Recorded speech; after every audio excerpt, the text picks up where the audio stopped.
ಸಂಸತ್ತಿನ ಸದಸ್ಯರಿಗೆಲ್ಲ ಪ್ರಮಾಣ ವಚನವನ್ನು ಬೋಧಿಸುವವರು ಯಾರು? ರಾಷ್ಟ್ರಪತಿಗಳು, ಸಭಾಪತಿ ಅಥವಾ ಹಂಗಾಮಿ ಸಭಾಪತಿ, ಉಪಸಭಾಪತಿ, ಪ್ರಧಾನಮಂತ್ರಿ.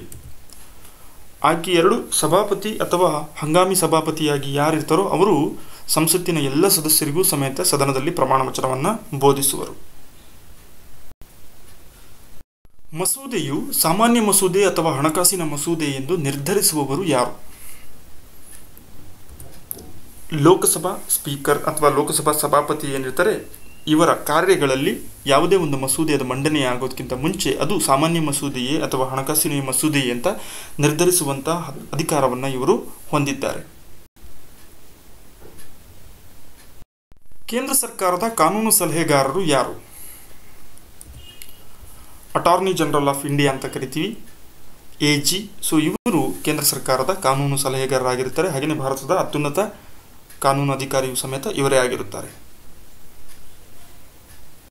ಸುಪ್ರೀಂ ಕೋರ್ಟ್ನ ಇತರೆ ನ್ಯಾಯಾಧೀಶರಿಗೆ ಪ್ರಮಾಣ ವಚನವನ್ನು ಬೋಧಿಸುವವರು ಯಾರು? ಮುಖ್ಯ ನ್ಯಾಯಮೂರ್ತಿಗಳಿಗೆ ರಾಷ್ಟ್ರಪತಿಗಳು ಬೋಧಿಸ್ತಾರೆ, ಆದರೆ ಇತರೆ ನ್ಯಾಯಾಧೀಶರು, ಇನ್ನುಳಿದಂಥ ನ್ಯಾಯಾಧೀಶರುಗಳಿಗೆ ಪ್ರಮಾಣ ವಚನವನ್ನು ಬೋಧಿಸುವವರು ಯಾರು? ಆಯ್ಕೆ 2, ಸುಪ್ರೀಂ ಕೋರ್ಟ್ನ ಮುಖ್ಯ ನ್ಯಾಯಾಧೀಶರು, ಚೀಫ್ ಜಸ್ಟಿಸ್ ಆಫ್ ಇಂಡಿಯಾ ಏನಿರ್ತಾರೆ ಇವರು ಇತರೆ ನ್ಯಾಯಾಧೀಶರಿಗೆ ಪ್ರಮಾಣ ವಚನವನ್ನು ಬೋಧಿಸುವರು. ರಾಜ್ಯದ ಎಲ್ಲ ಕಾರ್ಯಾಂಗೀಯ ಕಾರ್ಯಗಳು ಯಾರ ಹೆಸರಿನಲ್ಲಿ ನಡೆಯುತ್ತವೆ? ಆಯ್ಕೆಗಳು: ರಾಜ್ಯಪಾಲರು, ಮುಖ್ಯಮಂತ್ರಿ, ಮುಖ್ಯ ಕಾರ್ಯದರ್ಶಿಗಳು, ಸಭಾಪತಿ. ಆಯ್ಕೆ 1, ರಾಜ್ಯಪಾಲರ ಹೆಸರಿನಲ್ಲಿ ರಾಜ್ಯದ ಎಲ್ಲ ಕಾರ್ಯಾಂಗಕ್ಕೆ ಸಂಬಂಧಪಟ್ಟಂತಹ ಕಾರ್ಯಗಳು ಜರುಗುತ್ತವೆ. ರಾಜ್ಯಕ್ಕೆ ಒಂದು ಉಚ್ಚ ನ್ಯಾಯಾಲಯ ಹೊಂದಿರಬೇಕು ಎಂದು ಸೂಚಿಸುವಂತಹ ವಿಧಿ ಯಾವುದು? ಹೈಕೋರ್ಟ್ನ ಬಗ್ಗೆ ಮಾಹಿತಿಯನ್ನು ನೀಡುವಂಥದ್ದು. 214ನೇ ವಿಧಿ. ಇದು ರಾಜ್ಯಕ್ಕೆ ಒಂದು ಹೈಕೋರ್ಟನ್ನು ಹೊಂದಿರಬೇಕು ಎನ್ನುವಂಥ ಮಾಹಿತಿಯನ್ನು ತಿಳಿಸುತ್ತದೆ.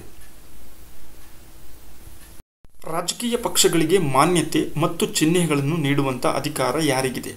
ಯಾವುದೇ ಒಂದು ರಾಜಕೀಯ ಪಕ್ಷಕ್ಕೆ ಮಾನ್ಯತೆಯನ್ನು ನೀಡುವುದಿರ್ಬೋದು, ಆ ರಾಜಕೀಯ ಪಕ್ಷಕ್ಕೆ ತನ್ನದೇ ಆದಂಥ ಚಿಹ್ನೆಗಳನ್ನು ನೀಡುವಂತಹ ಅಧಿಕಾರವನ್ನು ಹೊಂದಿರುವುದು ಕೇಂದ್ರ ಚುನಾವಣಾ ಆಯೋಗ.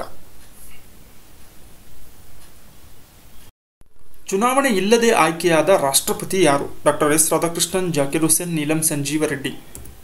ನೀಡಿರುವಂಥವರಲ್ಲಿ ನೀಲಂ ಸಂಜೀವ ರೆಡ್ಡಿ ಅವಿರೋಧವಾಗಿ ಆಯ್ಕೆಯಾದಂಥ ಭಾರತದ ರಾಷ್ಟ್ರಪತಿಯಾಗಿದ್ದಾರೆ.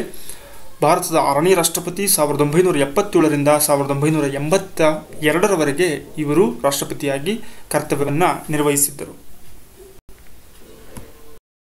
ಮೂಲಭೂತ ಹಕ್ಕುಗಳ ಜಾರಿಗಾಗಿ ರಿಟ್ಗಳನ್ನು ಹೊರಡಿಸುವವರು ಯಾರು?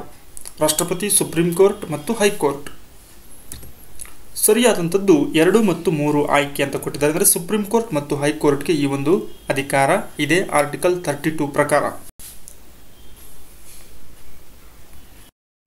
ಹೊಂದಿಸಿ ಬರೆಯಿರಿ ಅಂದರೆ ನಮ್ಮ ಸಂವಿಧಾನಕ್ಕೆ ಬಳಕೆ ಮಾಡಿಕೊಳ್ಳುವಂಥ ಅಂಶಗಳು ಯಾವ್ಯಾವ ದೇಶಗಳಿಂದ ಪಡೆದಿದ್ದಾರೆ ಅಂತ ಕೆಲವು ಪಟ್ಟಿಯನ್ನು ಕೊಟ್ಟಿದ್ದಾರೆ. ಜಪಾನ್, ಐರ್ಲೆಂಡ್, ಆಸ್ಟ್ರೇಲಿಯಾ ಮತ್ತು USA. ಇವುಗಳಿಂದ ಪಡೆದಿರುವಂಥ ಅಂಶಗಳನ್ನು ಸರಿಯಾಗಿ ಹೊಂದಿಸಿದರೆ 1, ಜಪಾನ್ಗೆ ಕಾನೂನಿನ ಪ್ರಕ್ರಿಯೆ, ಐರ್ಲೆಂಡ್ನಿಂದ ರಾಜ್ಯ ನಿರ್ದೇಶಕ ತತ್ವಗಳನ್ನು ಪಡೆದಿದ್ದಾರೆ. ಹಾಗೆಯೇ ಆಸ್ಟ್ರೇಲಿಯಾದಿಂದ ಸಮವರ್ತಿ ಪಟ್ಟಿಯನ್ನು, ಅಮೆರಿಕ ಸಂವಿಧಾನದಿಂದ ಮೂಲಭೂತ ಹಕ್ಕುಗಳನ್ನು ನಾವು ಎರವಲಾಗಿ ಪಡೆದುಕೊಂಡಿದ್ದೇವೆ.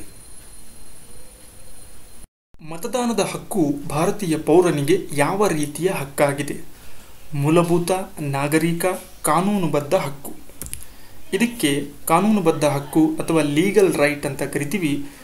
ಈ ಒಂದು ಹಕ್ಕಿನ ಅಡಿಯಲ್ಲಿ ಭಾರತೀಯ ಪೌರರಿಗೆ ಮತದಾನದ ಹಕ್ಕನ್ನು ನೀಡಲಾಗಿದೆ. ಭಾರತದ ಸಂವಿಧಾನದಲ್ಲಿ ಅತಿ ದೀರ್ಘವಾದ ಅನುಚ್ಛೇದ ಯಾವುದು?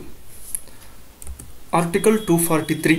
ಗ್ರಾಮ ಪಂಚಾಯಿತಿ ರಚನೆ, ಅಧಿಕಾರ ವ್ಯಾಪ್ತಿ, ಕರ್ತವ್ಯಗಳ ಬಗ್ಗೆ ವಿವರಿಸುವಂತಹ ಈ ಒಂದು ಸಂವಿಧಾನದ ವಿಧಿ ಏನಿದೆ ಇಡೀ ಸಂವಿಧಾನದಲ್ಲಿ ಅತಿ ದೀರ್ಘವಾದಂತಹ ಅನುಚ್ಛೇದವಾಗಿದೆ.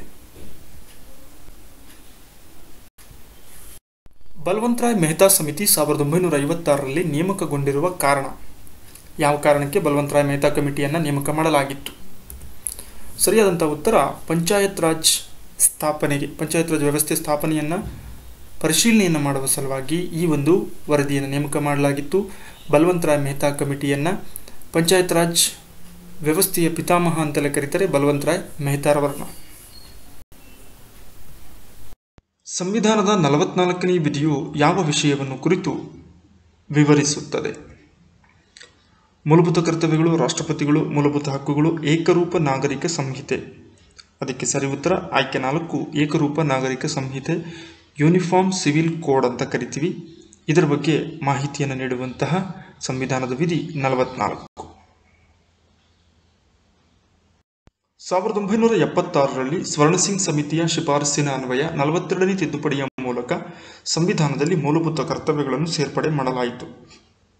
ಈ ಅಂಶಗಳನ್ನು ಯಾವ ದೇಶದ ಸಂವಿಧಾನದಿಂದ ಪ್ರೇರಣೆಯಿಂದ ಪಡೆಯಲಾಗಿದೆ? ಮೂಲಭೂತ ಕರ್ತವ್ಯಗಳೇನಿದ್ದಾವೆ ಇವುಗಳನ್ನು ನಾವು ರಷ್ಯಾ ದೇಶದ ಸಂವಿಧಾನದಿಂದ ಎರವಲಾಗಿ ಪಡೆದಿದ್ದಾರೆ. ಒಮ್ಮೆ ರಾಷ್ಟ್ರಪತಿಯವರು ತಮ್ಮ ಹುದ್ದೆಗೆ ರಾಜೀನಾಮೆಯನ್ನು ನೀಡಿದರೆ ಈ ಕೆಳಗಿನ ಯಾರು ಅವರ ಸ್ಥಾನದಲ್ಲಿ ಮುಂದುವರಿಯಬಹುದು? ಉಪರಾಷ್ಟ್ರಪತಿ, ಸರ್ವೋಚ್ಚ ನ್ಯಾಯಾಲಯದ ನ್ಯಾಯಾಧೀಶರು, ಸೇವಾ ಹಿರಿತನದ ನ್ಯಾಯಾಧೀಶರು, ಮೇಲಿನ ಎಲ್ಲವು. ಇದಕ್ಕೆ ಸರಿಯಾದಂತಹ ಉತ್ತರ ಮೇಲಿನ ಎಲ್ಲರೂ. ರಾಷ್ಟ್ರಪತಿಯವರು ತಮ್ಮ ರಾಜೀನಾಮೆಯನ್ನು ಉಪರಾಷ್ಟ್ರಪತಿಗೆ ಸಲ್ಲಿಸ್ತಾರೆ. ಉಪರಾಷ್ಟ್ರಪತಿಯವರು ಆ ಸ್ಥಾನದಲ್ಲಿ ಇಲ್ಲದೇ ಇದ್ದಾಗ ಸರ್ವೋಚ್ಚ ನ್ಯಾಯಾಲಯದ ನ್ಯಾಯಾಧೀಶರು ಅಧಿಕಾರವನ್ನು ಚಲಾಯಿಸ್ತಾರೆ. ಇನ್ ಕೇಸ್ ಆಫ್ ಸರ್ವೋಚ್ಚ ನ್ಯಾಯಾಲಯದ ನ್ಯಾಯಾಧೀಶರು ಕೂಡ ಇಲ್ಲದೇ ಇರುವಂತಹ ಸಂದರ್ಭದಲ್ಲಿ ಅದೇ ನ್ಯಾಯಾಲಯದಲ್ಲಿ ಸೇವಾ ಹಿರಿತನದ ಮೇಲೆ ಅಂದರೆ ಹಿರಿಯ ನ್ಯಾಯಾಧೀಶರು ಇರ್ತಾರೆ, ಅವರು ಕರ್ತವ್ಯವನ್ನು ನಿರ್ವಹಿಸ್ತಾರೆ. ಭಾರತದ ಬಾಹ್ಯಾಕಾಶ ನಗರ ಸ್ಪೇಸ್ ಸಿಟಿ ಎಂದು ಈ ಕೆಳಗಿನ ಯಾವ ಸ್ಥಳವನ್ನು ಕರೆಯುವರು? ಭೋಪಾಲ್, ಬೆಂಗಳೂರು, ಚೆನ್ನೈ, ಹೈದರಾಬಾದ್. ಬೆಂಗಳೂರನ್ನ ಭಾರತದ ಬಾಹ್ಯಾಕಾಶ ನಗರ ಅಂತ ಕರೀತಾರೆ. ಇದಕ್ಕೆ ಕಾರಣ ಬಾಹ್ಯಾಕಾಶ ಸಂಶೋಧನೆಗೆ ಸಂಬಂಧಪಟ್ಟಂತಹ ಭಾರತದ ಸಂಸ್ಥೆ ಇಸ್ರೋ ಏನಿದೆ ಅದರ ಕೇಂದ್ರ ಕಚೇರಿ ಬೆಂಗಳೂರಿನಲ್ಲಿ ನಾವು ಕಾಣಬಹುದು. ಇನ್ನು ಸಿಲಿಕಾನ್ ಸಿಟಿ ಅಂತಲೂ ಕೂಡ, ಗಾರ್ಡನ್ ಸಿಟಿ, ಎಲೆಕ್ಟ್ರಾನಿಕ್ ಸಿಟಿ ಎನ್ನುವಂತಹ ಇತರೆ ಹೆಸರುಗಳು ಸಮೇತ ಬೆಂಗಳೂರಿಗೆ ಇದೆ. ವಿಶ್ವ ಭೂ ದಿನವನ್ನು ಯಾವಾಗ ಆಚರಿಸುವರು? ವರ್ಲ್ಡ್ ಅರ್ತ್ ಡೇ ಅಂತ ಕರಿತೀವಿ. ಇದು ನಡೆಯುವಂತಹ ದಿನ ಏಪ್ರಿಲ್ 22. ಇನ್ನು ಮಾರ್ಚ್ 22ರಂದು ವಿಶ್ವ ಜಲ ದಿನ ಆಚರಿಸುವರು. ಸೆಪ್ಟೆಂಬರ್ 8 ಸಾಕ್ಷರತಾ ದಿನ. ಮೇ 31 ತಂಬಾಕು ವಿರೋಧಿ ದಿನವನ್ನಾಗಿ ಆಚರಿಸುವರು. ವಿಸ್ತೀರ್ಣದ ಆಧಾರದ ಮೇಲೆ ಜಗತ್ತಿನ 2ನೇ ಅತಿ ದೊಡ್ಡ ದೇಶ ಯಾವುದು? ಮೊದಲನೇದು ನಮಗೆ ಗೊತ್ತಿದೆ, ರಷ್ಯಾ ದೇಶ. ಹಾಗಾದರೆ 2ನೇದು ಕೆನಡಾ ದೇಶವಾಗಿದೆ. ಭಾರತ ವಿಸ್ತೀರ್ಣದಲ್ಲಿ 7ನೇ ಅತಿ ದೊಡ್ಡ ದೇಶ. ಇನ್ನು ಚೀನಾದ ಸ್ಥಾನ 4ನೇ ಅತಿ ದೊಡ್ಡ ದೇಶವಾಗಿದೆ. ಅತಿ ಹೆಚ್ಚು ದೇಶಗಳನ್ನು ಹೊಂದಿರುವ ಖಂಡ ಯಾವುದು? ಏಷ್ಯಾ, ಉತ್ತರ ಅಮೆರಿಕ, ಆಫ್ರಿಕಾ, ದಕ್ಷಿಣ ಅಮೆರಿಕ ಕೊಟ್ಟಿದ್ದಾರೆ. ಇದರಲ್ಲಿ ಅತಿ ಹೆಚ್ಚು ದೇಶಗಳನ್ನು ಹೊಂದಿರುವಂತಹ ಖಂಡ ಆಫ್ರಿಕಾ ಖಂಡವಾಗಿದೆ, 54 ದೇಶಗಳು.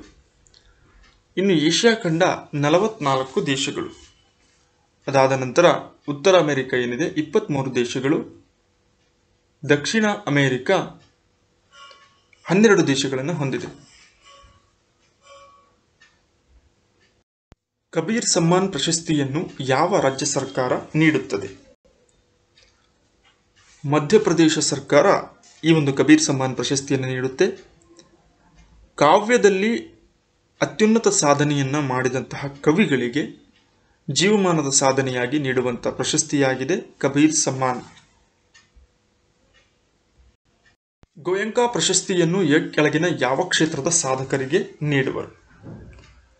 ಇದಕ್ಕೆ ಉತ್ತರ, ಪತ್ರಿಕೋದ್ಯಮದಲ್ಲಿ ಅತ್ಯುನ್ನತ ಸಾಧನೆ ಮಾಡಿದಂತಹ ವ್ಯಕ್ತಿಗಳಿಗೆ ಪ್ರತಿಷ್ಠಿತ ಗೋಯಂಕಾ ಪ್ರಶಸ್ತಿಯನ್ನು ಪ್ರತಿ ವರ್ಷ ನೀಡುವರು. ಬಿಳಿ ಆನೆಗಳ ನಾಡು ಎಂದು ಯಾವ ದೇಶವನ್ನು ಕರೆಯುವರು? ನೀಡಿರುವಂಥದ್ರಲ್ಲಿ ಥೈಲ್ಯಾಂಡ್ ದೇಶವನ್ನು ಬಿಳಿ ಆನೆಗಳ ನಾಡು ಅಥವಾ ದ ಲ್ಯಾಂಡ್ ಆಫ್ ವೈಟ್ ಎಲಿಫ್ಯಾಂಟ್ಸ್ ಎಂದು ಕರೆಯುವರು. ಜಗತ್ತಿನ ಅತಿದೊಡ್ಡ ಸಿಹಿನೀರಿನ ಸರೋವರ ಯಾವುದು? ಫ್ರೆಶ್ ವಾಟರ್ ಲೇಕ್ ಅಂತ ಕರಿತೀವಿ. ಸುಪೀರಿಯರ್ ಸರೋವರವನ್ನು ಜಗತ್ತಿನ ಅತಿದೊಡ್ಡ ಸಿಹಿನೀರಿನ ಸರೋವರವಾಗಿದೆ. ಥಿಂಪು ಎಂಬುದು ಈ ಕೆಳಗಿನ ಯಾವ ದೇಶದ ರಾಜಧಾನಿಯಾಗಿದೆ? China, Tibet, Bhutan, Nepal.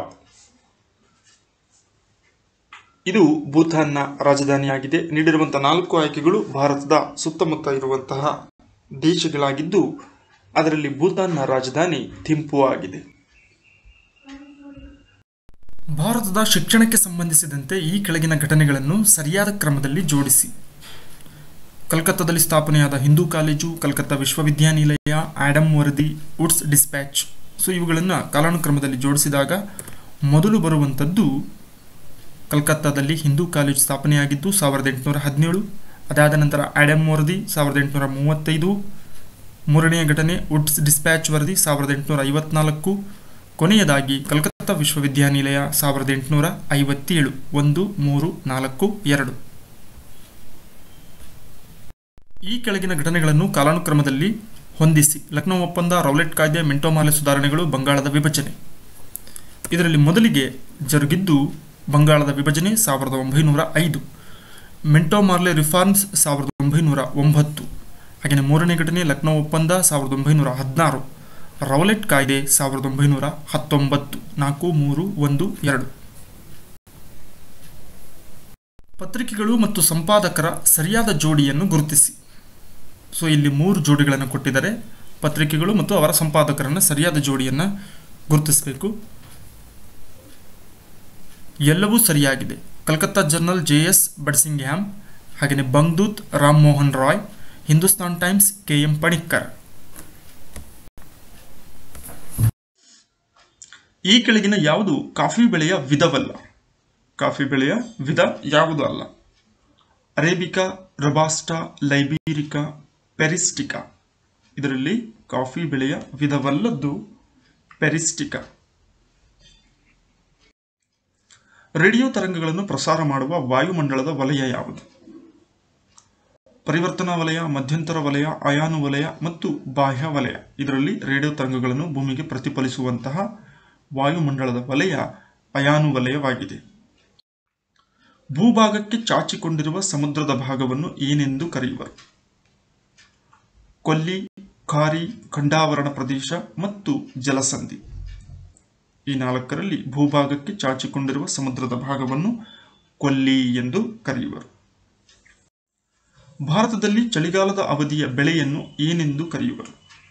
ಅಂದರೆ ಅಕ್ಟೋಬರ್ ತಿಂಗಳ ನಂತರದಲ್ಲಿ ಬೆಳೆಯುವಂಥ ಬೆಳೆಯನ್ನ ಖಾರಿಫ್, ರಬಿ, ಮುಂಗಾರು ಬೆಳೆ, ಮಾನ್ಸೂನ್ ಬೆಳೆ. ಜೂನ್ ಮತ್ತು ಜುಲೈ ತಿಂಗಳಲ್ಲಿ ಬೆಳೆಯುವಂತಹ ಬೆಳೆಯನ್ನ ಖಾರಿಫ್ ಬೆಳೆ ಅಂತ ಕರೆದರೆ, ಅಕ್ಟೋಬರ್ ತಿಂಗಳ ನಂತರದಲ್ಲಿ ಬೆಳೆಯುವಂತಹ ಬೆಳೆಯನ್ನ ರಬಿ ಬೆಳೆ ಅಂತೇಳಿ ಕರೆಯುವರು. ಬಾಂಬೆ ಕ್ರಾನಿಕಲ್ ಎಂಬ ಪತ್ರಿಕೆಯ ಸಂಪಾದಕರು ಯಾರು? ಮಹಾತ್ಮ ಗಾಂಧೀಜಿ, ಬಾಲಗಂಗಾಧರ ತಿಲಕ್, ಫಿರೋಜ್ ಶಾ ಮೆಹ್ತಾ, CR ದಾಸ್ ಅಥವಾ ಚಿತ್ತರಂಜನ್ ದಾಸ್. ಇದಕ್ಕೆ ಸರಿ ಉತ್ತರ ಫಿರೋಜ್ ಶಾ ಮೆಹ್ತಾರವರು. ಬಾಂಬೆ ಕ್ರಾನಿಕಲ್ ಎಂಬುದು ಇಂಗ್ಲಿಷ್ ಭಾಷೆಯಲ್ಲಿ ಮುಂಬೈನಿಂದ ಪ್ರಕಟವಾಗುತ್ತಿದ್ದಂತಹ ಪತ್ರಿಕೆ. ಇದನ್ನು 1910ರಲ್ಲಿ ಫಿರೋಜ್ ಶಾ ಮೆಹ್ತಾರವರು ಪ್ರಾರಂಭ ಮಾಡಿದರು. ಕರ್ನಾಟಕ ಗತವೈಭವ ಕೃತಿಯನ್ನು ರಚಿಸಿದವರು ಯಾರು? ಗೋವಿಂದ ಪೈ, ಆಲೂರು ವೆಂಕಟರಾಯರು, ಉತ್ತಂಗಿ ಚೆನ್ನಪ್ಪ, ಕೃಷ್ಣ ರಾವ್. ಕರ್ನಾಟಕ ಗತವೈಭವ ಎಂಬ ಕೃತಿಯ ರಚನೆಕಾರರು ಆಲೂರು ವೆಂಕಟರಾಯರು. ಕರ್ನಾಟಕ ಏಕೀಕರಣ ಚಳವಳಿಯ ಸಂದರ್ಭದಲ್ಲಿ ಅತ್ಯಂತ ಪ್ರಮುಖವಾದಂತಹ ಕೃತಿ ಕರ್ನಾಟಕ ಗತವೈಭವ. ಭಾರತೀಯ ರಾಷ್ಟ್ರೀಯ ಕಾಂಗ್ರೆಸ್ ಪ್ರಥಮ ಅಧಿವೇಶನ ಎಲ್ಲಿ ಜರುಗಿತು? ಮುಂಬೈ, ಕೋಲ್ಕತ್ತಾ, ಕಾನ್ಪುರ್, ಬೆಳಗಾವಿ. 1885ರಲ್ಲಿ ರಾಷ್ಟ್ರೀಯ ಕಾಂಗ್ರೆಸ್ ಸ್ಥಾಪನೆಯಾಗುತ್ತೆ A.O. ಯೂಮ್ರವರಿಂದ. ಇದರ ಮೊದಲ ವಾರ್ಷಿಕ ಅಧಿವೇಶನ ಏನಿದೆ ಅದು ಪ್ರಥಮ ಅಧಿವೇಶನ ನಡೆದಿದ್ದು ಮುಂಬೈನಲ್ಲಿ. ಉಮೇಶ್ ಚಂದ್ರ ಬ್ಯಾನರ್ಜಿ ಅಧ್ಯಕ್ಷತೆಯನ್ನು ವಹಿಸಿದ್ದರು. USA ಥಿಯಾಸಾಫಿಕಲ್ ಸೊಸೈಟಿಯನ್ನು ಸ್ಥಾಪಿಸಿದವರು ಯಾರು? Annie Besant, madam Cama, madam Blavatsky, Vivekananda. ಅಮೆರಿಕಾದಲ್ಲಿ ಥಿಯಾಸಾಫಿಕಲ್ ಸೊಸೈಟಿಯನ್ನು ಸ್ಥಾಪಿಸಿದಂಥವರು ಮೇಡಮ್ ಬ್ಲಾವೆಟ್ಸ್ಕಿ. ಅದರ ಒಂದು ಪ್ರಾಂತೀಯ ಕಚೇರಿ ಮದ್ರಾಸ್ನ ಆಡರ್ನಲ್ಲಿ ಸ್ಥಾಪನೆ ಮಾಡಲಾಗುತ್ತೆ. ಅದಕ್ಕೆ ಆನಿ ಬೆಸೆಂಟ್ ಮುಖ್ಯಸ್ಥರಾಗಿರ್ತಾರೆ. ಬುದ್ಧನ ಆಕೃತಿ ಹೊಂದಿದ್ದ ನಾಣ್ಯಗಳನ್ನು ಈ ಕೆಳಗಿನ ಯಾವ ಅರಸ ಜಾರಿಗೆ ತಂದಿದ್ದನು? ಹರ್ಷ, ಚಂದ್ರಗುಪ್ತ, ಕನಿಷ್ಕ, ಅಶೋಕ. ಇವರಲ್ಲಿ ಬುದ್ಧನ ಆಕೃತಿಯನ್ನು ಹೊಂದಿದ್ದಂತಹ ನಾಣ್ಯಗಳನ್ನು ಜಾರಿಗೆ ತಂದವನು ಕುಶಾಣರ ಅರಸನಾಗಿದ್ದಂತಹ ಕನಿಷ್ಕ. ಕಾರಣ ಈತ ಬೌದ್ಧ ಅನುಯಾಯಿ ಆಗಿದ್ದನು. ವಿಜಯನಗರ ಸಾಮ್ರಾಜ್ಯದ ಅವಧಿಯಲ್ಲಿ ಯಾವುದು ಪ್ರಮುಖ ಸಂಗೀತ ಸಾಧನವಾಗಿತ್ತು? ಸಿತಾರ್, ವೀಣೆ, ತಬಲಾ, ಮೃದಂಗ. ಇದರಲ್ಲಿ ವಿಜಯನಗರದ ಕಾಲಕ್ಕೆ ಅತ್ಯಂತ ಪ್ರಸಿದ್ಧವಾಗಿದ್ದಂತಹ ಸಂಗೀತ ಸಾಧನ ವೀಣೆಯಾಗಿತ್ತು. ಸರ್ದಾರ್ ವಲ್ಲಭಾಯ್ ಪಟೇಲರಿಗೆ ಸರ್ದಾರ್ ಎಂಬ ಬಿರುದನ್ನು ನೀಡಿದವರು ಯಾರು? ಸುಭಾಷ್ ಚಂದ್ರ ಬೋಸ್, ಭಗತ್ ಸಿಂಗ್, ಜವಾಹರ್ಲಾಲ್ ನೆಹರು, ಮಹಾತ್ಮ ಗಾಂಧೀಜಿ. ಸರ್ದಾರ್ ಪಟೇಲರಿಗೆ ಸರ್ದಾರ್ ಎಂಬ ಬಿರುದನ್ನು ನೀಡಿದವರು ರಾಷ್ಟ್ರಪಿತ ಮಹಾತ್ಮ ಗಾಂಧೀಜಿಯವರು. ಇನ್ಕ್ವಿಲಾಬ್ ಜಿಂದಾಬಾದ್ ಎಂಬ ಘೋಷಣೆಯನ್ನು ನೀಡಿದವರು ಯಾರು? V D Savarkar, Bhagat Singh, Subhash Chandra Bose, Chandrashekhar Azad. ಇದರಲ್ಲಿ ಇನ್ಕ್ವಿಲಾಬ್ ಜಿಂದಾಬಾದ್ ಎನ್ನುವ ಘೋಷಣೆಯನ್ನು ನೀಡಿದಂಥವರು ಖ್ಯಾತ ಕ್ರಾಂತಿಕಾರಿ ಭಗತ್ ಸಿಂಗ್ ರವರು.